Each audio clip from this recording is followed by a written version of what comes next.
Julia Montes, buntis nga ba kaya hindi matutuloy ang sigabo nila ni Coco Martin? My family house, syempre,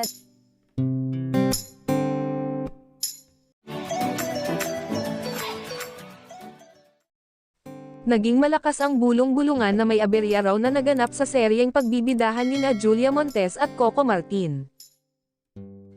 May lumutang na chikang buntis umano kasi si Julia kaya nakatakdang palitan ito sa comeback serye nila ni Coco. Recently, may makahulugan namang post ang showbiz couple sa kanilang respective Instagram accounts. Sa kanilang post, makikita silang nag-chichalax habang umiinom ng beer. Sa IG ni Coco may caption itong, "Date after work." Pagbibida naman ni Julia sa IG, "Date after Coco's work."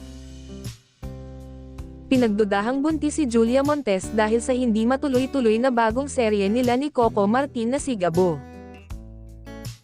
Pero kamakalawa lang ay nag-post si Coco Martin na kasama si Julia na umiinom ng beer. Sabi ng ilang taong malapit sa dalawa, ay itinatanggi ang isyong buntis. Hindi raw totoong nagdadalang tao si Julia. Magsisimula ng araw itong mag-taping para sa Sigabo. Kaya napagdudahang buntis ang aktres, dahil ilang beses na palang napapack up ang taping ng Sigabo. Hindi naman daw sinasabi kung ano ang dahilan ng pag-pack up. Bandang huli na lang sinabi na ilang beses lang daw ni-revise ang script, at medyo nabago raw ang takbo ng kwento, kaya ito natagalan. Wala pang date kung kailan na talaga ang airing ng Sigabo. Pero baka ito na raw ang ipapalit sa time slot ng Blood vs. Duty.